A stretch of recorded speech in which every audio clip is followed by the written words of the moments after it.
നാട്ടുകാർ ജാട തെണ്ടിയാണ് എന്ന് വിശേഷിപ്പിക്കുന്ന ഒരു ഫ്രണ്ട് നിങ്ങൾക്ക് എല്ലാവർക്കും ഉണ്ടാവും. നിങ്ങൾക്കറിയാം അയാൾ അങ്ങനെ ഒരു ജാടയുള്ള ആളൊന്നുമല്ല.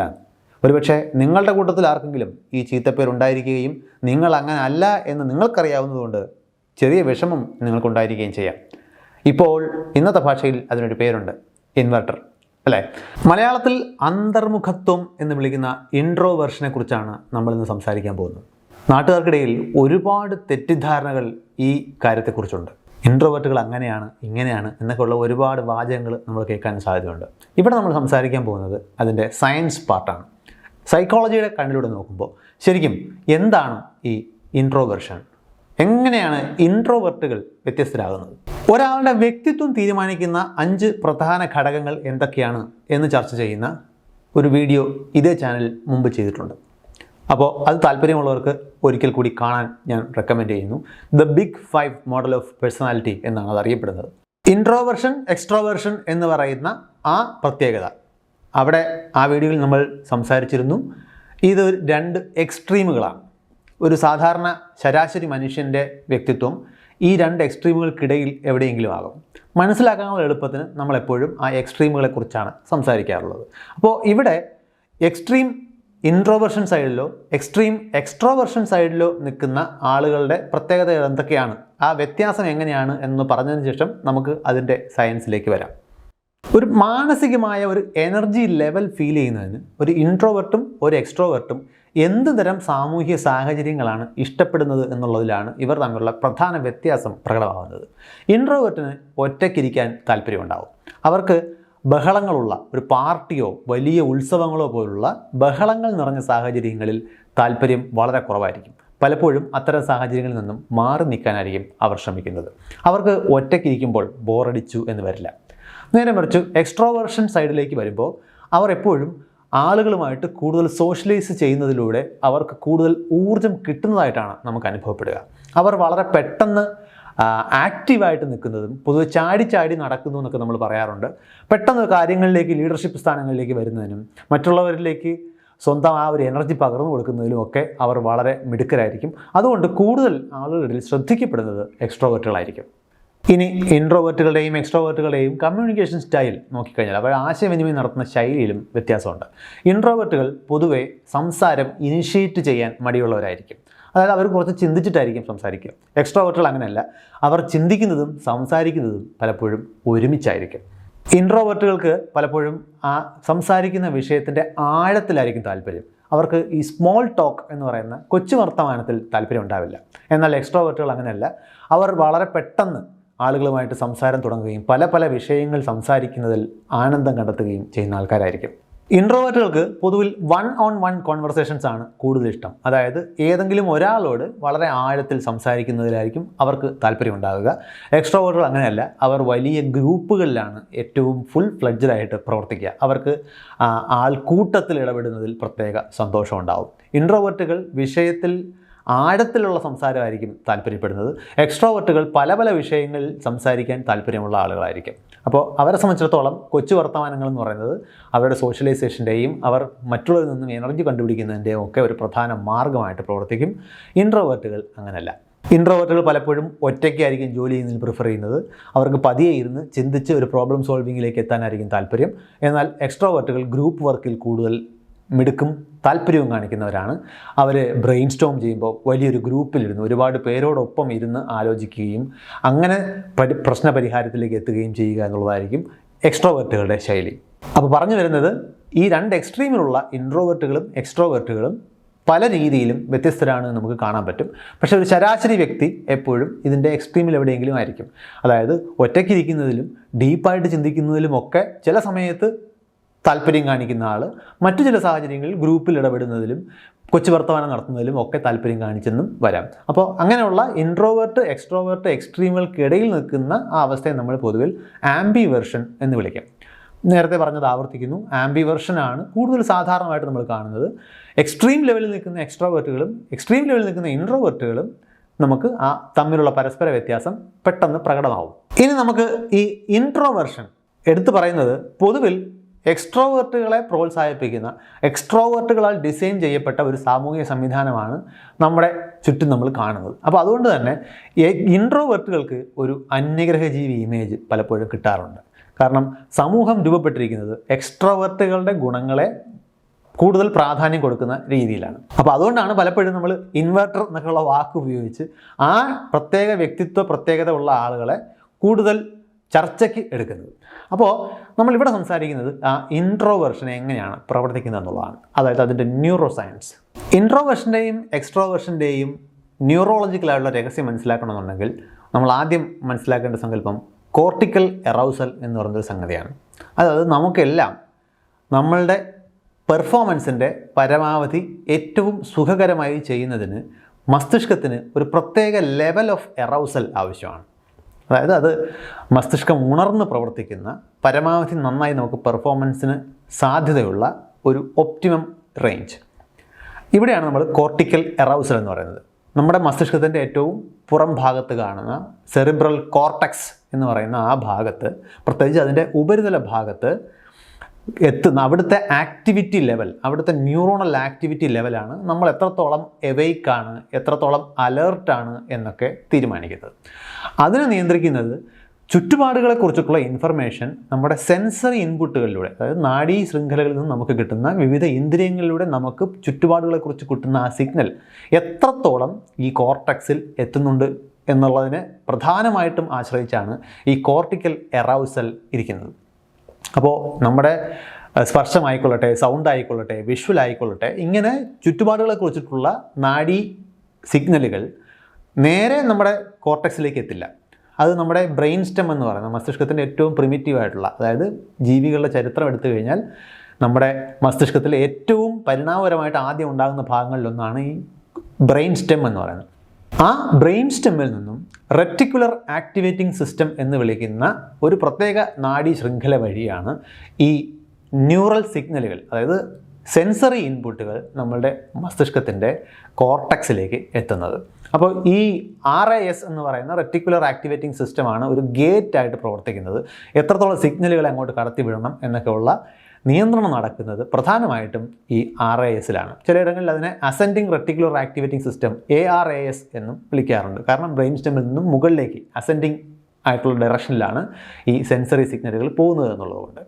അപ്പോൾ ഈ സിഗ്നലുകൾക്കനുസരിച്ചിട്ടാണ് കോർട്ടിക്കൽ എറൗസൽ നിൽക്കുന്നത്. അപ്പോൾ ഈ കോർട്ടിക്കൽ എറൗസൽ ഒരു പരിധിക്ക് താഴെയാണ് എന്നുണ്ടെങ്കിൽ നമുക്ക് ഒരുതരം മടിയോ അല്ലെങ്കിൽ ബോറടിയോ ഒക്കെ ആയിരിക്കും അനുഭവപ്പെടുക. എന്നാൽ ഒരു പരിധിക്ക് മുകളിലാണെങ്കിൽ നമ്മൾ ഇറിറ്റബിൾ ആയിരിക്കും, നമുക്ക് മൊത്തത്തിൽ ഒരു അസ്വസ്ഥത ഫീൽ ചെയ്യും. അതിൻ്റെ എക്സ്ട്രീം ലെവൽ ചിലപ്പോൾ നമുക്ക് ബേൺ ഔട്ട് എന്നൊക്കെ പറയുന്ന നല്ല ആ ഒരു ഡിറ്റാച്ച്മെൻ്റ് ഒക്കെ ഫീൽ ചെയ്യുന്ന അവസ്ഥയിലേക്ക് പോകും. അപ്പോൾ ഈ ഭയങ്കര ബോറടിയോ ഭയങ്കരമായ ഇറിറ്റബിലിറ്റിയോ ഒക്കെ പോകുന്ന എക്സ്ട്രീമുകൾക്കിടയിലാണ് നമുക്ക് സ്വാഭാവികമായിട്ട് ചിന്തിക്കുന്നതിനും നമ്മുടെ ജോലി നന്നായിട്ട് ചെയ്യുന്നതിനും എന്തെങ്കിലുമൊക്കെ പെർഫോമൻസിന് പോവുകയാണെങ്കിൽ അത് ഏറ്റവും നന്നായിട്ട് കാമായിട്ട് ചെയ്യുന്നതിനുമൊക്കെ ആ ഒരു കംഫർട്ട് ലെവൽ എന്ന് പറയുന്നത് ഒരു ഒപ്റ്റിമം റേഞ്ച് ഓഫ് കോർട്ടിക്കൽ എറൗസലാണ്. ഇവിടെയാണ് ഈ ഇൻട്രോവേർട്ട് എക്സ്ട്രോവേർട്ട് എക്സ്ട്രീമുകൾ തമ്മിലുള്ള പ്രധാന വ്യത്യാസം വരുന്നത്. ഇപ്പം നമ്മളൊരു ഭയങ്കര വെളിച്ചവും വളരെ ഉച്ചത്തിലുള്ള ശബ്ദവും ഒക്കെ ഉള്ള സ്ഥലത്ത് ചെന്ന് പെട്ടാൽ നമുക്ക് തോന്നുന്ന ഒരു ഡിസ്കംഫർട്ട് ഉണ്ട്. അത് ഈ കോർട്ടിക്കൽ എറൗസൽ നമ്മുടെ ആ കംഫർട്ട് സോണിന് വെളിയിലേക്ക് പുഷ് ചെയ്ത് പോകുന്നതിന്, അതിൻ്റെ മുകൾ ഭാഗത്തേക്ക് പുഷ് ചെയ്ത് പോകുന്നതുകൊണ്ട് സംഭവിക്കുന്നതാണ്. ഇവിടെയാണ് ഇൻട്രോവേർട്ടുകളും എക്സ്ട്രോവേർട്ടുകളും തമ്മിലുള്ള വ്യത്യാസം ഇരിക്കുന്നത്. അപ്പോൾ ചുറ്റുപാടുകളിൽ നിന്നുള്ള സെൻസറി ഇൻപുട്ട് വളരെ കൂടുതലോ തീരെ കുറവോ അല്ലാതിരിക്കുന്ന ശരാശരി സാഹചര്യങ്ങളിൽ ഒരാളുടെ മസ്തിഷ്കത്തിൻ്റെ ഈ കോർട്ടിക്കൽ എറൗസൽ ഏത് ലെവലിലാണ്, അവിടുത്തെ ന്യൂറോണുകൾ ഇലക്ട്രിക്കലി എത്രത്തോളം ആക്റ്റീവാണ് എന്ന് പറയുന്നതിന് പൊതുവെ നമ്മൾ ബേസ് ലൈൻ കോർട്ടിക്കൽ എറൗസൽ എന്നാണ് വിളിക്കാറുള്ളത്. ഇത് ഓരോ ആളുകൾക്കും വ്യത്യസ്തമായിരിക്കും. അപ്പോൾ നമ്മൾ നേരത്തെ പറഞ്ഞ നമ്മളുടെ ഒരു പെർഫോമൻസിന് ഏറ്റവും യോജിച്ച ഒരു ലെവൽ ഉണ്ടാവും. പൊതുവിൽ ഇതിനെ എർക്കിസ് ഡോട്ട്സൺ ലോ എന്ന് വിശേഷിപ്പിക്കാറുണ്ട്. അതായത് ഒരാൾക്ക് ഉള്ള സ്ട്രെസ് ലെവലും അയാളുടെ പെർഫോമൻസും തമ്മിലൊരു ഗ്രാഫ് വരച്ചു കഴിഞ്ഞാൽ അതിനൊരു കമിഴ്ത്തി വെച്ച ബെല്ലിൻ്റെ ഷേപ്പായിരിക്കും ഉണ്ടാവുക. അതായത് ഒരു പരിധിയിൽ താഴെയാണ് നമ്മുടെ സ്ട്രെസ് ലെവൽ എന്നുണ്ടെങ്കിൽ നമുക്ക് ബോറടിക്കുന്ന വിധത്തിൽ നമ്മുടെ പെർഫോമൻസ് താഴെ പോകും. ഒരു പരിധിക്ക് അപ്പുറമാണെന്നുണ്ടെങ്കിൽ നമുക്ക് ആങ്സൈറ്റിയോ എക്സോഷനോ ക്ഷീണമോ ഒക്കെ തോന്നുന്ന തരത്തിലേക്ക് നമ്മുടെ പെർഫോമൻസ് പിന്നെയും താഴെ പോകും. അപ്പോൾ ഇതിനിടയ്ക്കുള്ള ഒരു ഒപ്റ്റിമം ലെവൽ സ്ട്രെസ്സിലാണ് ഒരാൾ ഏറ്റവും നന്നായിട്ട് പെർഫോം ചെയ്യുക. ഇവിടെയാണ് നമ്മൾ ഈ ബേസ് ലൈൻ കോർട്ടിക്കൽ എറൗസൽ എവിടെയാണ് എന്ന ചോദ്യം ചോദിക്കേണ്ടി വരുന്നത്. ഒരു ഇൻട്രോവേർട്ടിനെ സംബന്ധിച്ചിടത്തോളം അവരുടെ ബേസ് ലൈൻ കോർട്ടിക്കൽ എറൗസൽ മറ്റുള്ളവരെ അപേക്ഷിച്ച് വളരെ ഉയർന്നാണ് ഇരിക്കുന്നത്. എന്ന് വെച്ചാൽ ചിലപ്പോൾ മറ്റ് സെൻസറി ഇൻപുട്ടുകളൊന്നും ഇല്ലെങ്കിൽ പോലും അവരുടെ കോർട്ടിക്കൽ എറൗസൽ മറ്റുള്ളവരെ അപേക്ഷിച്ച് കുറച്ച് മുകളിലായിരിക്കും ഇരിക്കുന്നത്. അപ്പോൾ സംഭവിക്കാൻ പോകുന്നത് എന്താണ്? അവർ നോർമലി തന്നെ വളരെ ബെസ്റ്റ് പെർഫോമൻസ് മോഡിലായിരിക്കും ഉണ്ടാവുക. അപ്പോൾ വെളിയിൽ നിന്നുള്ള സെൻസറി ഇൻപുട്ട് കൂടുതലുണ്ട് എന്നുണ്ടെങ്കിൽ അവർ വളരെ പെട്ടെന്ന് ഈ പറയുന്ന ഒപ്റ്റിമം കണ്ടീഷനും മുകളിലേക്ക് പോയേക്കാം. അപ്പോൾ അവർക്ക് ക്ഷീണമോ ഒക്കെ വന്നേക്കാം. അതുകൊണ്ടാണ് പല ഇൻട്രോവേർട്ടുകളും ബഹളവും ഒരുപാട് ആളുകളുള്ള സ്ഥലങ്ങളും ഒക്കെ ഒഴിവാക്കാൻ ശ്രമിക്കുന്നത്. എന്തുകൊണ്ടാണ്? നിങ്ങൾ ബഹളമുള്ള സ്ഥലത്ത് നിൽക്കുമ്പോൾ നിങ്ങളുടെ ചെവിക്ക് കിട്ടിക്കൊണ്ടിരിക്കുന്ന സൗണ്ട് സിഗ്നലുകൾ ഒരുപാടുണ്ട്. നിങ്ങൾക്ക് ചുറ്റും ഒരുപാട് ആളുകളുണ്ടെങ്കിൽ ഇത്രയും ആളുകളെ നമ്മൾ കാണണം. ഓരോ ആളും വേറെ വേറെ സിഗ്നലുകളായിട്ടാണ് നമുക്ക് കാണുക. ഇനി ഈ ആളുകൾ പലരും പല കാര്യങ്ങൾ സംസാരിക്കുന്നുണ്ടെങ്കിൽ നിങ്ങൾ കേട്ടുകൊണ്ടിരിക്കുന്ന വിഷയങ്ങൾ വ്യത്യസ്തമാണ്. ഇനി പല ആളുകളുടെയും എക്സ്പ്രഷൻസ് വ്യത്യസ്തമാണ്. ചില ആൾക്കാർ കൂടുതൽ ഫ്രണ്ട്ലി ആയിരിക്കും, ചില ആൾക്കാരുടെ മുഖത്ത് അത്ര ഫ്രണ്ട്ലി അല്ലാത്ത കുറച്ച് ഭീഷണിയുള്ള മുഖഭാവങ്ങളായിരിക്കാം. അപ്പോൾ ഇതിനെല്ലാം ഒരാളിങ്ങനെ സ്കാൻ ചെയ്തുകൊണ്ടിരിക്കണം. അപ്പോൾ ഇൻട്രോവേർട്ടിൻ്റെ കോർട്ടിക്കൽ എറൗസൽ ലെവൽ ഓൾറെഡി കൂടി നിൽക്കുന്നതുകൊണ്ട്, മുകളിലാണ് നിൽക്കുന്നതെന്നുള്ളതുകൊണ്ട് തന്നെ അവർ വളരെ പെട്ടെന്ന് ഓവർ എറൗസൽ എന്ന് പറയുന്ന അവസ്ഥയിലേക്ക് പോകും. അങ്ങനെയാണ് ഒരു ഇൻട്രോവേർട്ടിൻ്റെ സോഷ്യൽ ബാറ്ററി ഡ്രെയിനായി, അതിൻ്റെ ചാർജ് തീർന്നു എന്നൊക്കെ പലപ്പോഴും ആലങ്കാരികമായിട്ട് പറയുന്നത്. അപ്പോൾ ഒരുപാട് സെൻസറി സിഗ്നലുകൾ കിട്ടുന്ന സാഹചര്യങ്ങളിൽ ഇൻട്രോവേർട്ട് ക്ഷീണത്തിലേക്ക് പോകുന്നത് അതുകൊണ്ടാണ്. അവിടെ സംഭവിക്കുന്നത് കോർട്ടിക്കൽ എറൗസലിൻ്റെ അമിതമായിട്ടുള്ള പ്രവർത്തനമാണ്. ഇനി ഇതേ സ്ഥാനത്ത് എക്സ്ട്രോവേർട്ടുകളുടെ കാര്യം എടുത്തു കഴിഞ്ഞാൽ അവരുടെ ബേസ് ലൈൻ കോർട്ടിക്കൽ എറൗസൽ മറ്റുള്ളവരെ അപേക്ഷിച്ച് അല്പം താഴെയായിരിക്കും നിൽക്കുന്നത്. അപ്പോൾ അവർക്ക് കുറച്ചധികം സെൻസറി ഇൻപുട്ടുകൾ കിട്ടിയാൽ മാത്രമേ അവരുടെ ആ ഒപ്റ്റിമം പെർഫോമൻസ് ലെവലിലേക്ക് വരാൻ പറ്റൂ. ഈ സെൻസറി ഇൻപുട്ടുകൾ കിട്ടാത്ത അവസ്ഥ വന്നു കഴിഞ്ഞാൽ അവർ വളരെ പെട്ടെന്ന് ഈ ബോർഡി എന്ന് പറയുന്ന ലോവർ എക്സ്ട്രീമിലേക്ക് പോകും. അപ്പോഴും അവരുടെ പെർഫോമൻസ് താഴേക്ക് വരും. ഹാൻസ് എയ്സൻഹ് എന്ന് പറയുന്ന മനഃശാസ്ത്രജ്ഞൻ 1960കളിൽ മുന്നോട്ട് വെച്ച ഒരു ആശയമാണ് ഈ പറയുന്ന കോർട്ടിക്കൽ എറൗസലുമായിട്ട് ബന്ധപ്പെട്ടിട്ടുള്ള ഇൻട്രോവേർട്ട് എക്സ്ട്രോവേർട്ട് മെക്കാനിസം. അപ്പോൾ അദ്ദേഹം പറയുന്നത് ഈ എക്സ്ട്രോവേർട്ടുകളുടെ ബേസ് ലൈൻ കോർട്ടിക്കൽ എറൗസൽ ശരാശരിയിൽ താഴെ ആയതുകൊണ്ട് അവർക്ക് ഈ പുറമേ നിന്നുള്ള സിഗ്നലുകൾ കൂടുതൽ കിട്ടിയാൽ മാത്രമേ നന്നായിട്ട് പെർഫോം ചെയ്യാൻ സാധിക്കൂ. എന്നാൽ ഇൻട്രോവേർട്ടുകളെ സംബന്ധിച്ചിടത്തോളം അവരുടെ കോർട്ടെക്സ് ഓൾറെഡി എറൗസ്ഡ് ആണ്. അവരുടെ എറൗസൽ ലെവൽ അത്യാവശ്യം ഉയരെയാണ് ഇരിക്കുന്നുള്ളത് കൊണ്ട് തന്നെ പുറമേ നിന്ന് കൂടുതൽ സിഗ്നൽ വരുന്നത് ശരിക്കും അവരെ ആ ഒപ്റ്റിമൽ റേഞ്ചിന് മുകളിലേക്ക് പുഷ് ചെയ്ത് കളയുകയാണ് ചെയ്യുന്നത്. അവർ ഇത് ഒഴിവാക്കി അവരുടെ ഒപ്റ്റിമൽ റേഞ്ചിലേക്ക് തിരിച്ചു വരാനായിരിക്കും ശ്രമിക്കുന്നത്. ഇനി 1960കൾക്കൊക്കെ ശേഷം ഈ ന്യൂറോ ഇമേജിംഗ് ടെക്നിക്സ് ഒക്കെ ഒരുപാട് മാറി. നമുക്കിന്ന് MRI പോലുള്ള അഡ്വാൻസ്ഡ് ആയിട്ടുള്ള ഇമേജിംഗ് സാങ്കേതിക വിദ്യകൾ ഉള്ളതുകൊണ്ട് മസ്തിഷ്കത്തിൻ്റെ പ്രവർത്തനത്തെയും ഘടനയെയും കൂടുതൽ വിശദമായിട്ട് പരിചയപ്പെടാനുള്ള ഒരു സാഹചര്യം നമുക്കുണ്ടായിട്ടുണ്ട്. അപ്പോൾ ഇന്ന് ഈ രണ്ട് പേഴ്സണാലിറ്റി പ്രത്യേകതകളെക്കുറിച്ചിട്ടുള്ള പഠനങ്ങൾ സൂചിപ്പിക്കുന്നത് മസ്തിഷ്കത്തിൻ്റെ ഘടനയിൽ പോലും ഈ കൂട്ടർ തമ്മിൽ വ്യത്യാസമുണ്ട് എന്നുള്ളതാണ്. പ്രത്യേകിച്ച് പ്രീ ഫ്രോണ്ടൽ കോർട്ടെക്സ് എന്ന് പറയുന്ന മസ്തിഷ്കത്തിൻ്റെ മുൻഭാഗം, ഇതാണ് കോംപ്ലക്സ് ആയിട്ടുള്ള ചിന്താഗതികളും നമ്മളുടെ ഡിസിഷൻ മേക്കിങ്, ഭാവിയെക്കുറിച്ചിട്ടുള്ള കണക്കുകൂട്ടൽ, ഇങ്ങനെയുള്ള ഭാഗങ്ങളെല്ലാം ഇരിക്കുന്ന ഭാഗമാണ് പ്രീ ഫ്രോണ്ടൽ കോർട്ടെക്സ്. ഇത് എക്സ്ട്രോവേർട്ടുകളുടെയും ഇൻട്രോവേർട്ടുകളുടെയും പ്രീ ഫ്രോണ്ടൽ കോർട്ടെക്സ് എന്ന് പറഞ്ഞാൽ PFCകൾ താരതമ്യം ചെയ്യുമ്പോൾ കാണുന്നത് ഇൻട്രോവേർട്ടുകളുടെ പ്രീ ഫ്രോണ്ടൽ കോർട്ടെക്സ് കുറച്ചുകൂടി അവിടുത്തെ ഈ ഗ്രേ മാറ്റർ എന്ന് പറയുന്ന ഭാഗം, അതായത് മസ്തിഷ്കം നിർമ്മിക്കാൻ ഉപയോഗിക്കുന്ന ന്യൂറോണുകളുടെ ആ ബോഡി വരുന്ന പ്രദേശമാണ് പൊതുവിൽ ഗ്രേ മാറ്റർ എന്നറിയപ്പെടുന്നത്. അപ്പോൾ ആ ഗ്രേ മാറ്റർ ഇൻട്രോവേർട്ടുകൾക്ക് താരതമ്യേന കുറച്ചുകൂടി തിക്കായിട്ടുള്ളൊരു ലെയറാണ് എന്നാണ് ന്യൂറോണൽ ഇമേജിംഗ് നമ്മളോട് പറയുന്നത്. അതുപോലെ തന്നെ അമിഗ്ദല എന്ന് പറയുന്ന നമ്മുടെ വൈകാരിക പ്രത്യേകതകളെ നിയന്ത്രിക്കുന്ന മസ്തിഷ്ക ഭാഗത്തിൻ്റെ കാര്യത്തിൽ പോലും ഇൻട്രോവേർട്ടുകളും എക്സ്ട്രോവേർട്ടുകളും തമ്മിൽ ഘടനാപരമായിട്ടുള്ള വ്യത്യാസങ്ങൾ ഇന്ന് നമ്മൾ തിരിച്ചറിയുന്നുണ്ട്. ഇനി മസ്തിഷ്കത്തിൻ്റെ ഘടനയിൽ മാത്രമല്ല, മസ്തിഷ്കം പ്രവർത്തിക്കുന്ന രീതിയിൽ, പ്രത്യേകിച്ച് മസ്തിഷ്കത്തിലെ പല ഭാഗങ്ങൾ തമ്മിലുള്ള പരസ്പര ആശയവിനിമയം, ആ ന്യൂറോണൽ സിഗ്നലുകൾ അതെങ്ങനെയാണ് സഞ്ചരിക്കുന്നത് എന്നുള്ള കാര്യത്തിൽ പോലും ഇൻട്രോവേർട്ടുകളും എക്സ്ട്രോവേർട്ടുകളും തമ്മിൽ നമുക്ക് വ്യത്യാസം കാണാൻ സാധിക്കും. എക്സ്ട്രോവേർട്ടുകളുടെ കാര്യത്തിൽ ഈ ലൂപ്പ്, അതായത് സിഗ്നലുകൾ പോകുന്ന ആ വഴി, അവയ്ക്ക് പൊതുവെ നീളം കുറവാണ്. അതായത് അവർക്ക് ചിന്തിക്കുന്നതും അവരുടെ പുറമേ നിന്നുള്ള സിഗ്നലുകൾ റിസീവ് ചെയ്യുന്നതും അതിനെ ഒരു ആക്ഷനാക്കി മാറ്റുന്നതും ഒക്കെ വളരെ പെട്ടെന്ന് നടക്കും. കാരണം ന്യൂറോണുകളുടെ ഈ സഞ്ചാരപാത ചെറുതാണെന്നുള്ളതുകൊണ്ട്. ന്യൂറോണുകളുടെ വലിപ്പത്തെക്കുറിച്ചല്ല ഈ പറയുന്നതെന്നുള്ളത് പ്രത്യേകം എടുത്തു പറയുന്നു. ന്യൂറോണുകളുടെ ഘടനയിലും അല്ല വ്യത്യാസം വരുന്നത്. ഒരു പ്രത്യേക സാഹചര്യത്തിൽ മസ്തിഷ്കത്തിലെ ന്യൂറോണൽ സിഗ്നലുകൾ ഏത് വഴിയിലൂടെയാണ് സഞ്ചരിക്കുന്നത് എന്നതിനെക്കുറിച്ചാണ് നമ്മൾ സംസാരിക്കുന്നത്. അപ്പോൾ കൂടുതൽ നീണ്ട വഴികളിലൂടെയാണ് ശരിക്കും ഒരു ഇൻട്രോവേർട്ടിൻ്റെ മസ്തിഷ്കത്തിൽ ന്യൂറോണൽ സിഗ്നലുകൾ സഞ്ചരിക്കുന്നത്. അത് പ്രീഫ്രോണ്ടൽ കോർട്ടക്സിലേക്ക് പോകുന്നുണ്ടാവും, ആൻറ്റീരിയർ സിംഗുലേറ്റ് കോർട്ടക്സിലേക്ക് പോകുന്നുണ്ടാവും, അമിഗ്ഡലയിലേക്ക് പോകുന്നുണ്ടാവും. അങ്ങനെ മസ്തിഷ്കത്തിൻ്റെ വേറെയും മറ്റൊരുപാട് ഭാഗങ്ങളിലൂടെ സഞ്ചരിച്ചിട്ടാണ് ഒരു ഇൻട്രോവേർട്ടിൻ്റെ മസ്തിഷ്കത്തിൽ ഈ ന്യൂറോൺ സിഗ്നലിൻ്റെ ലൂപ്പ് പൂർത്തിയാകുന്നത്. സ്വാഭാവികമായിട്ടും കൂടുതൽ ന്യൂറോണുകളിലൂടെ ഈ സിഗ്നലിന് സഞ്ചരിക്കേണ്ടി വരും. ഓരോ ന്യൂറോൺ ഘട്ടത്തിലൂടെ, അതായത് ന്യൂറോണുകൾക്കിടയിൽ സിനാപ്സ് എന്ന് പറയുന്നൊരു വിടവുണ്ട്. ഈ വിടവിൽ രാസവസ്തുക്കൾ, ന്യൂറോ ട്രാൻസ്മിറ്റേഴ്സ് എന്ന് പറയുന്ന രാസവസ്തുക്കൾ വഴിയാണ് ഈ സിഗ്നൽ കൊണ്ടുപോകേണ്ടത്. അപ്പോൾ കൂടുതൽ സിനാപ്സുകളിലൂടെ കയറി ഇറങ്ങുമ്പോൾ സ്വാഭാവികമായിട്ടും നാഡീ സിഗ്നലുകൾ ഒരല്പം ഒന്ന് സ്ലോ ആവും. അതുകൊണ്ട് ഈ വ്യത്യാസം നമുക്ക് പ്രകടമായിട്ട് അവരുടെ ബിഹേവിയറിൽ കാണാൻ പറ്റും. ഇൻട്രോവേർട്ടുകളും എക്സ്ട്രോവേർട്ടുകളും തമ്മിലുള്ള പെരുമാറ്റ വ്യത്യാസം, ബിഹേവിയറൽ ഡിഫറൻസിൽ ഇത് ഒരു പ്രധാന പങ്ക് വഹിക്കുന്നുണ്ട്. അതുപോലെ നമ്മുടെ മസ്തിഷ്കത്തിൻ്റെ ഡീഫോൾട്ട് മോഡ് നെറ്റ്വർക്ക്, DMN എന്ന് വിളിക്കുന്ന ഒരു നാഡീ ശൃംഖലയുണ്ട്. മസ്തിഷ്കത്തിൻ്റെ പല ഭാഗങ്ങൾ ചേർന്ന് ഉണ്ടാകുന്ന ഒരു ന്യൂറൽ നെറ്റ്വർക്കാണ് ഈ ഡീഫോൾട്ട് മോഡ് നെറ്റ്വർക്ക് എന്ന് പറയുന്നത്. ഇത് പലപ്പോഴും മറ്റ് എക്സ്റ്റേണൽ കാര്യങ്ങളിലേക്കൊന്നും നമ്മുടെ ഫോക്കസ് പോകാതിരിക്കുമ്പോൾ നമ്മുടെ മസ്തിഷ്കം നടത്തുന്ന പ്രവർത്തനങ്ങൾ, പ്രത്യേകിച്ച് നമുക്കറിയാമല്ലോ, നമ്മൾ ഒറ്റയ്ക്കിരുന്ന് ചിന്തിക്കുക, ഡേ ഡ്രീമിങ്, പകൽക്കിനാവുകൾ കാണുക, നമ്മളെക്കുറിച്ച് തന്നെ ആത്മപരിശോധനകൾ നടത്തുക, ഇൻട്രോസ്പെക്ഷൻ നടത്തുക, ഇങ്ങനെയൊക്കെയുള്ള കാര്യങ്ങൾ, ഭാവിയെക്കുറിച്ചിട്ടുള്ള കണക്കൂട്ടലുകൾ നടത്തുക, ഈ കാര്യങ്ങളെല്ലാം പൊതുവിൽ നിയന്ത്രിക്കുന്നത് ഈ ഡീഫോൾട്ട് മോഡ് നെറ്റ്വർക്കാണ്. അതായത് പുറം ഭാഗങ്ങളിലേക്ക്, നമ്മുടെ എക്സ്റ്റീരിയർ ആയിട്ടുള്ള ഘടകങ്ങളിലേക്ക് നമ്മുടെ ഫോക്കസ് പോകാതിരിക്കുമ്പോൾ നമ്മുടെ മസ്തിഷ്കത്തിനുള്ളൊരു പ്രവർത്തനമാണത്. നമ്മുടെ ഒരു സാധാരണ ഒരു ബൈക്കിൻ്റെ ഉദാഹരണമൊക്കെ എടുത്തു കഴിഞ്ഞാൽ നമ്മൾ ഐഡിൽ സ്പീഡ് എന്ന് പറയുമല്ലോ. ബൈക്ക് ഓടാത്തപ്പോൾ എഞ്ചിൻ്റെ ഒരു സ്പീഡ് ഉണ്ടാവും, നമ്മൾ സ്ലോ സ്പീഡെന്നോ ഐഡ്ലിംഗ് സ്പീഡെന്നൊക്കെ വിളിക്കുന്നത്. അതുമായിട്ട് താരതമ്യം ചെയ്യാവുന്ന ഒരു സംഗതിയാണ് ഈ DNM എന്ന് പറയുന്നത്.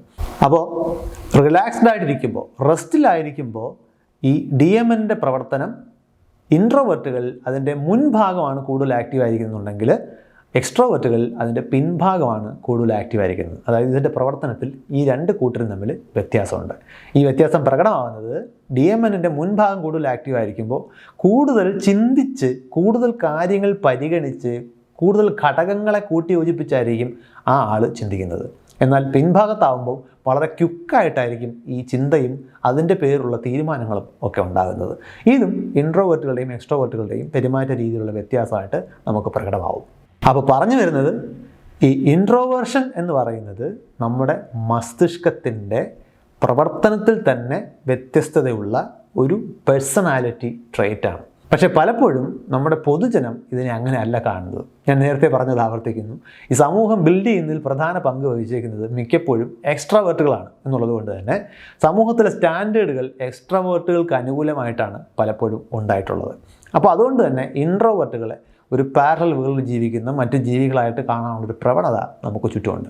ഇത് പറഞ്ഞുകൊണ്ടിരിക്കുന്ന ഞാൻ ഈ പേഴ്സണാലിറ്റി ട്രേറ്റിൽ ഇൻട്രോവേർട്ടുകളുടെ കൂട്ടത്തിൽ വരുന്ന ഒരാളാണ് എന്നുള്ളത് കൊണ്ടുകൂടി അക്കാര്യത്തിൽ ചെറുതല്ലാത്ത ഒരു അമർഷം എനിക്കുണ്ട്. അപ്പോൾ ഇൻട്രോവേർട്ടുകളെക്കുറിച്ച് സമൂഹത്തിലുള്ള ചില തെറ്റിദ്ധാരണകളെക്കുറിച്ച് കൂടി നമുക്കിവിടെ പറയേണ്ടതുണ്ട്. ഏറ്റവും പ്രധാനം, ഈ ഇൻട്രോവേർട്ടുകളെ പലപ്പോഴും ഷൈ എന്ന് വിശേഷിപ്പിക്കാറുണ്ട്. അതായത് നാണം കുണുങ്ങലാണ് ഇൻട്രോവേർഷൻ എന്ന് മനസ്സിലാക്കിയിട്ടുള്ള ആളുകളുണ്ട്. അതുപോലെ സോഷ്യൽ ആങ്സൈറ്റിയാണ് ഇൻട്രോവേർഷൻ എന്ന് മനസ്സിലാക്കിയിട്ടുള്ള ആളുകളുണ്ട്. സത്യത്തിൽ ഇത് മൂന്ന് കാര്യങ്ങളാണ്. അപ്പോൾ ആദ്യത്തെ തെറ്റിദ്ധാരണ നമ്മൾ അങ്ങനെ തന്നെ പറയണം. സോഷ്യൽ ആങ്സൈറ്റി, ഷൈനെസ്, ഇൻട്രോവേർഷൻ, ഇത് മൂന്ന് കാര്യങ്ങളാണ്. ഇതിൽ ഷൈനെസ്സും ഇൻട്രോവേർഷനും സത്യത്തിൽ രണ്ട് പേഴ്സണാലിറ്റി ട്രേറ്റുകളാണ്, വ്യക്തിത്വ സവിശേഷതകളാണ്. സോഷ്യൽ ആങ്സൈറ്റി ഒരു മാനസിക രോഗാവസ്ഥയാണ്. അത് ഒരുതരം പേടിയിൽ നിന്നും ഉണ്ടാകുന്നതാണ്. അതായത് സമൂഹത്തിലേക്ക് ഇറങ്ങുമ്പോൾ, ആളുകളുമായിട്ട് ഇടപെടുമ്പോൾ അവർ എന്നെക്കുറിച്ച് എന്ത് വിചാരിക്കും, ഞാൻ എന്തെങ്കിലും മണ്ടത്തരം പറയുമോ, ഇങ്ങനെയുള്ള ചിന്തകൾ ഒരു ഭയമായി മാറുമ്പോൾ സമൂഹത്തിൽ നോർമലായി ഇടപെടാൻ കഴിയാത്ത അവസ്ഥയാണ് നമ്മൾ സോഷ്യൽ ആങ്സൈറ്റി എന്ന് വിളിക്കുന്നത്. ഷൈനെസ് എന്ന് പറയുന്നത് മറ്റൊരു വ്യക്തിത്വ പ്രത്യേകതയാണ്. അത് ആളുകളുമായിട്ട് ഇടപെടുമ്പോൾ ഏതാണ്ട് ഇതുപോലെയൊക്കെ തന്നെയാണ് പ്രവർത്തിക്കുന്നുണ്ടെങ്കിലും ഷൈനെസ് നമുക്ക് ഓവർകം ചെയ്യാൻ കഴിയുന്ന ഒരു സാഹചര്യമാണ്. ഒരു ആൾക്കൂട്ടത്തിൽ ചെന്ന് കഴിഞ്ഞാൽ ഷൈ ആയ ഒരാൾ ആൾക്കൂട്ടത്തിൻ്റെ ഒരു ഓരം പറ്റി നിൽക്കാനോ, ആ കൂട്ടത്തിൽ പരിചയമുള്ള ആരെങ്കിലും കണ്ടു കഴിഞ്ഞാൽ അവരുമായിട്ട് സംസാരിച്ച് ആ ഒരു ചെറിയ ലിമിറ്റഡ് സർക്കിളിലേക്ക് നിൽക്കാനോ ഒക്കെ ആയിരിക്കും ശ്രമിക്കുക. പക്ഷേ സോഷ്യൽ ആങ്സൈറ്റി ഉള്ള ആൾ ആ ആൾക്കൂട്ടത്തിലേക്ക് പോകാതിരിക്കാനായിരിക്കും ശ്രമിക്കുക. അത് തമ്മിലുള്ള വ്യത്യാസം അവിടെയാണ് പ്രകടമാകുന്നത്. ഇൻട്രോവേർഷൻ ഈ പേടിയോ അല്ലെങ്കിൽ ജഡ്ജ് ചെയ്യപ്പെടുമോ എന്നുള്ള ആശങ്കയോ ഒന്നുമല്ല. മറിച്ച് ഈ ഒരുപാട് സെൻസറി സിഗ്നലുകൾ വരുമ്പോൾ സ്വന്തം കോർട്ടിക്കൽ എറൗസൽ ഓവർ എറൗസലിലേക്ക് പോകുമ്പോഴുള്ള ഡിസ്കംഫർട്ടാണ് ഇൻട്രോവേർട്ടുകളുടെ പ്രശ്നം. അവർക്ക് കോൺഫിഡൻസ് ഇല്ലായ്മ എന്നൊരു പ്രശ്നം ഉണ്ടാവില്ല. അവർ കോൺഫിഡൻ്റ് ആയിരിക്കും, ആളുകളുമായിട്ട് ഊഷ്മളമായി സംസാരിക്കാൻ കഴിവുള്ളവരായിരിക്കും. പക്ഷേ അവരുടെ കോർട്ടിക്കൽ എറൗസൽ ഓവർ എറൗസലായി പോകുന്ന രീതിയിൽ ഒരുപാട് സെൻസറി ഇൻപുട്ടുകൾ കിട്ടുന്ന സാഹചര്യങ്ങൾ അവർ ഒഴിവാക്കാൻ നോക്കും. അപ്പോൾ ഈ കൂട്ടത്തിൽ ഇൻട്രോവേർഷനും ഷൈനെസ്സും വ്യക്തിപരമായിട്ടുള്ള അല്ലെങ്കിൽ ഒരു പേഴ്സണാലിറ്റി ട്രെയിറ്റ് ആയിട്ട് പരിഗണിക്കാം. സോഷ്യൽ ആങ്സൈറ്റി എന്ന് പറയുന്നത് ഒരു മാനസിക രോഗാവസ്ഥ അല്ലെങ്കിൽ മാനസികമായിട്ടുള്ള ഒരു അസുഖാവസ്ഥയാണ്. അതിന് ചികിത്സ ആവശ്യം വന്നേക്കും. ഇനി മറ്റൊരു തെറ്റിദ്ധാരണ പലപ്പോഴും ഉണ്ടാകാൻ സാധ്യതയുള്ളത് ഈ ഇൻട്രോവേർട്ടായിട്ടുള്ള ആളുകൾ മടിയന്മാരാണ് എന്നുള്ളതാണ്. അതായത് അവർ ചിലപ്പോൾ വെറുതെ ഇരിക്കുന്നുണ്ടാവും, ഒരു വെള്ള ചുവരിലേക്ക് ചുമ്മാ സ്റ്റെയർ ചെയ്തുകൊണ്ട് കുറേ നേരം അവർക്ക് ഇരിക്കാൻ പറ്റും. അപ്പോൾ ഇതൊക്കെ കാണുമ്പോൾ ഇവർ പ്രത്യേകിച്ച് ഒന്നും ചെയ്യാതെ മടി പിടിച്ചിരിക്കുന്ന ആളുകളാണ് എന്ന ആരോപണം വരാനും സാധ്യതയുണ്ട്. പക്ഷേ ഇൻട്രോവേർട്ടുകളെ സംബന്ധിച്ചിടത്തോളം വെറുതെ ഒരിടത്തിരുന്ന് ശൂന്യതയിലേക്ക് കണ്ണു നട്ടിരിക്കുന്നതും പലപ്പോഴും അവരെ സംബന്ധിച്ചിടത്തോളം പ്രധാനപ്പെട്ട ഒരു പ്രവൃത്തിയായിരിക്കും. ചിലപ്പോൾ അവർ ക്രിയാത്മകമായിട്ട് എന്തെങ്കിലും ചിന്തിച്ചുകൊണ്ടിരിക്കുന്നതാവാം. ഇനി അത് മാത്രമല്ല, തൊട്ട് മുമ്പ് ഏതെങ്കിലും ഒരു സാഹചര്യത്തിൽ ഒരുപാട് സെൻസറി ഇൻപുട്ടുകൾ വന്ന് അവരുടെ മസ്തിഷ്കം ഓവർ എറോസ്ഡ് ആയി പോയിട്ടുണ്ടെന്നുണ്ടെങ്കിൽ അവരെ സംബന്ധിച്ചിടത്തോളം ഇങ്ങനെ ഇരുന്ന് കുറേ നേരം റിലാക്സ് ചെയ്യേണ്ടത് ഒരു അത്യാവശ്യം തന്നെ ആയിരുന്നിരിക്കാം.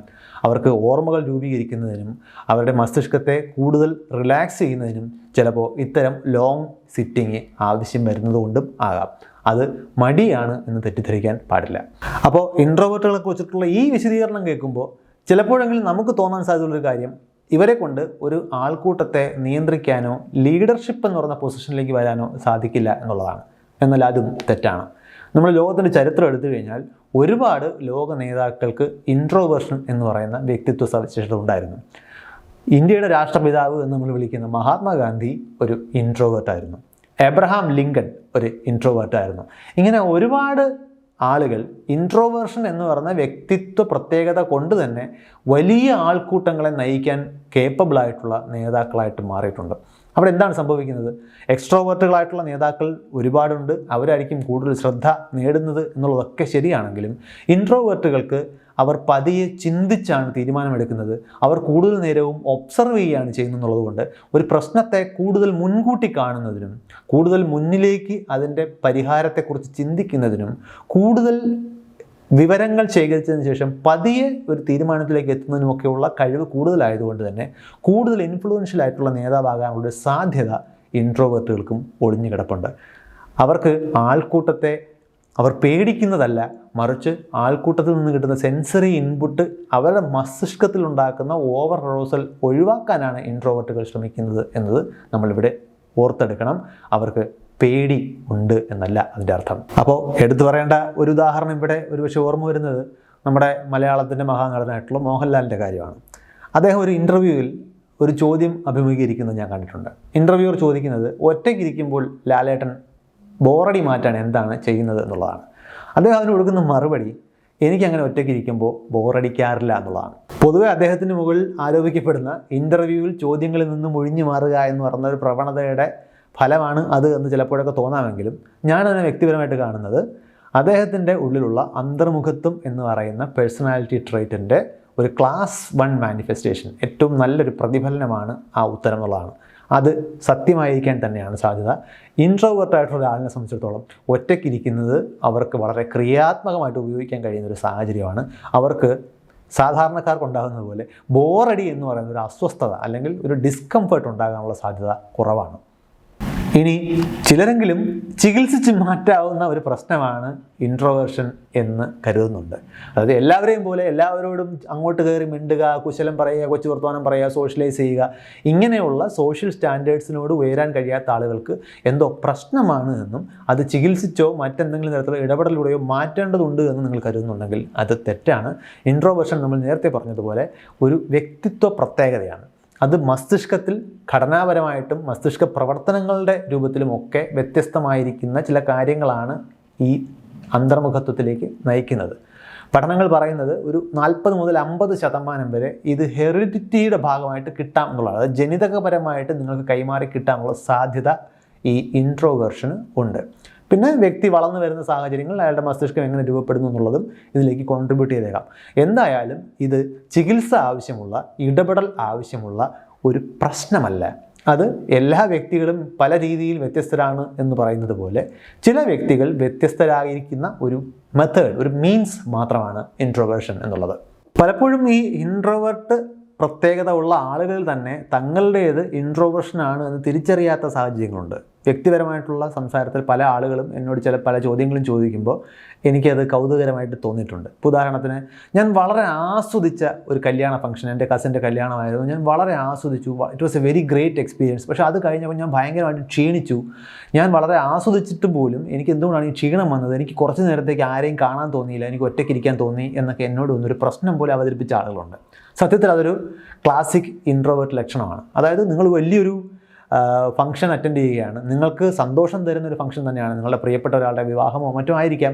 അപ്പോൾ നിങ്ങളുടെ പ്രിയപ്പെട്ട ഒരുപാട് ആളുകൾ നിങ്ങൾ അവിടെ വെച്ച് കണ്ടിട്ടുണ്ടാവും, നിങ്ങൾ അവരുമായിട്ട് സോഷ്യലൈസ് ചെയ്തിട്ടുണ്ടാകും. പക്ഷേ നിങ്ങളൊരു ഇൻട്രോവേർട്ട് പ്രത്യേകത ഉള്ള ആളാണെന്നുണ്ടെങ്കിൽ ഈ സെൻസറി ഓവർലോഡ് നിങ്ങളുടെ കോർട്ടിക്കൽ എറൗസലിനെ വല്ലാതെ ഓവർ എക്സോസ്റ്റ് ചെയ്തിട്ടുണ്ട്. അത് നിങ്ങൾക്കൊരു ക്ഷീണം പ്രദാനം ചെയ്യാനുള്ള സാധ്യത ഉള്ള ഒന്ന് തന്നെയാണ്. അപ്പോൾ ആ ക്ഷീണം തികച്ചും നോർമലായ ഒന്നാണ്. ഇതിനെ പൊതുവിൽ ഇൻട്രോവേർട്ട് ഹാങ് ഓവർ എന്ന് വിളിക്കാറുണ്ട്. ഇപ്പോൾ ചിലയിടങ്ങളിൽ അതിന് ആലങ്കാരികമായിട്ട് സോഷ്യൽ ബാറ്ററി തീർന്നു എന്നും വിശേഷിപ്പിക്കാറുണ്ട്. അതായത് ഇൻട്രോവേർട്ടുകളുടെ സോഷ്യൽ ബാറ്ററി ചാർജ് ചെയ്യുന്നത് ഒറ്റയ്ക്ക് ഇരുന്നിട്ടാണ്. എക്സ്ട്രോവേർട്ടുകളുടെ സോഷ്യൽ ബാറ്ററി ചാർജ് ചെയ്യുന്നത് ആൾക്കൂട്ടത്തിലിറങ്ങി മറ്റുള്ളവരുമായിട്ട് സംസാരിച്ചുകൊണ്ടാണ്. അവരൊറ്റയ്ക്ക് ഇരുന്ന് കഴിഞ്ഞാൽ അവരുടെ ബാറ്ററി ഡിസ്ചാർജ് ചെയ്യാൻ തുടങ്ങും. ഇൻട്രോവേർട്ടുകൾ ആൾക്കൂട്ടത്തിലേക്ക് ചെല്ലുമ്പോൾ അവരുടെ ഈ പറയുന്ന സോഷ്യൽ ബാറ്ററി ഡിസ്ചാർജ് ചെയ്യാൻ തുടങ്ങും. പിന്നെ അത് ചാർജ് ചെയ്യണമെന്നുണ്ടെങ്കിൽ അവർക്ക് ഒറ്റയ്ക്കിരിക്കണം. ആ ഒറ്റയ്ക്കിരിക്കുക എന്നുകൊണ്ട് ബേസിക്കലി ഉദ്ദേശിക്കുന്നത് ഈ സെൻസറി ഇൻപുട്ടുകളുടെ അളവ് പതിയെ കുറയ്ക്കുക എന്നുള്ളതാണ്. പിന്നെ മറ്റു ചില ആളുകൾ പറയുന്നത്, എനിക്ക് ആയിരക്കണക്കിന് ആൾക്കാരിരിക്കുന്നൊരു വേദിയിൽ സ്റ്റേജ് ഫിയർ ഇല്ലാതെ നിന്ന് സംസാരിക്കാൻ കഴിയും. പക്ഷേ ഒരു 5-6 പേര് എന്നോട് സംസാരിക്കാൻ വരുന്നത് എനിക്ക് താല്പര്യമുള്ള കാര്യമല്ല, ഞാൻ പെട്ടെന്ന് ക്ഷീണിക്കും. അവിടെയും അടിസ്ഥാനപരമായിട്ട് സംഭവിക്കുന്നത് ഈ ഇൻട്രോവേർഷൻ്റെ പ്രത്യേകത തന്നെയാണ്. അതായത് 1000 പേർ ഇരിക്കുന്ന ഒരു വേദി ആയാൽ പോലും ഒരു ഔദ്യോഗികമായി നടത്തപ്പെടുന്ന ഒരു ചടങ്ങിന് ഒരു സ്ട്രക്ചറുണ്ട്. അപ്പോൾ അത് പ്രഡിക്റ്റബിളാണ്. എന്തൊക്കെ സംഭവിക്കാം, എന്തൊക്കെ സംഭവിക്കാൻ സാധ്യതയില്ല എന്നുള്ള കാര്യത്തിൽ നമുക്കൊരു കൃത്യതയുണ്ട്. നമ്മൾ സംസാരിക്കുന്ന വിഷയം, ഈ ഇൻട്രോവേർട്ടായിട്ടുള്ള വ്യക്തി സംസാരിക്കുന്ന വിഷയം എന്താണ്, അടുത്ത എന്ത് വിഷയത്തിലേക്കാണ് കടക്കാൻ പോകുന്നത് എന്നുള്ളതിനെക്കുറിച്ച് അദ്ദേഹത്തിന് കൃത്യമായ ഒരു പ്ലാൻ ഉള്ളിലുണ്ടാകും. എന്നാൽ 5 പേര് നമ്മളോട് പേഴ്സണലി സംസാരിക്കാൻ നിൽക്കുമ്പോൾ അങ്ങനെയല്ല. ഈ 5 പേരും 5 മുഖ എക്സ്പ്രഷൻസ് ഉള്ള ആൾക്കാരായിരിക്കും, 5 കാര്യങ്ങളായിരിക്കും അവർ സംസാരിക്കാൻ സാധ്യത. ഇത് കൂടുതൽ സെൻസറി ലോഡും കൂടുതൽ അൺപ്രഡിക്റ്റബിലിറ്റിയും ഉള്ള ഒരു സാഹചര്യമാണ്. ഇത് ഇൻട്രോവേർട്ട് ആയിട്ടുള്ള ഒരാളെ സംബന്ധിച്ചിടത്തോളം എക്സോസ്റ്റിംഗ് ആയിട്ട് തോന്നുകയും അയാളുടെ മസ്തിഷ്കത്തെ കൂടുതൽ ഓവർ അറൗസിലേക്ക് തള്ളിവിടാൻ സാധ്യത ഉണ്ടായിരിക്കുകയും ചെയ്യുന്ന ഒന്നാണ്. അപ്പോൾ ഇൻട്രോവേർട്ടുകൾക്ക് സ്റ്റേജിൽ കയറി സംസാരിക്കാൻ കഴിയില്ല, പെർഫോം ചെയ്യാൻ കഴിയില്ല എന്നുള്ളത് ഒരു തെറ്റിദ്ധാരണ മാത്രമാണ്. വളരെ കൺട്രോൾഡ് ആയിട്ടുള്ള അറ്റ്മോസ്ഫിയറിൽ അവരുടെ മസ്തിഷ്കം ആ ഒപ്റ്റിമം റേഞ്ചിൽ പ്രവർത്തിക്കും. അതിന് ചുറ്റും എത്ര ആൾക്കാരുണ്ട് എന്നുള്ളൊരു വിഷയമല്ല. ആവർത്തിക്കുന്നു, ആൾക്കൂട്ടത്തെ പേടിക്കുന്നത് കൊണ്ടല്ല ഇൻട്രോവേർട്ടുകൾ അത് ഒഴിവാക്കാൻ ശ്രമിക്കുന്നത്. ഇനി മറ്റൊരു പ്രത്യേകതയുള്ളത്, ഇൻട്രോവേർട്ടുകൾ പലപ്പോഴും അവരുടെ ജീവിതത്തിൽ നടന്ന സംഭവങ്ങളെ സ്വയം റീപ്ലേ ചെയ്തിട്ട് ഞാൻ ഇങ്ങനെ പറയേണ്ടിയിരുന്നു അല്ലെങ്കിൽ ഇങ്ങനെ ചെയ്താൽ മതിയായിരുന്നു എന്ന തരത്തിലുള്ള കാൽക്കുലേഷൻസ് നടത്താറുണ്ട്. ഇത് ഒരുപാട് പേര് പറഞ്ഞിട്ടുണ്ട്, ഞാനിങ്ങനെ അപ്പോൾ പറയേണ്ടത് അപ്പോൾ പറയുന്നതിന് പകരം പിന്നീട് ആലോചിച്ച് ഇങ്ങനെ പറഞ്ഞാൽ മതിയല്ലോ എന്ന് കരുതി ബേജാറാവാറുണ്ട് എന്നുള്ളത്. ഇതിനകത്തും ഒരു ക്ലാസിക് ഇൻട്രോവേർട്ട് സിംറ്റം നമുക്ക് കാണാൻ കഴിയും. കാരണം ഇൻട്രോവേർട്ടുകളുടെ തോട്ട് ലൂപ്പ് കുറച്ചുകൂടി നീളമുള്ളതായതുകൊണ്ട് അവർക്ക് കൂടുതൽ സമയം വേണം ഇത് പ്രോസസ്സ് ചെയ്യാൻ. അപ്പോഴേക്കും ഈ സംഭവം കഴിഞ്ഞു പോയിട്ടുണ്ടാകും.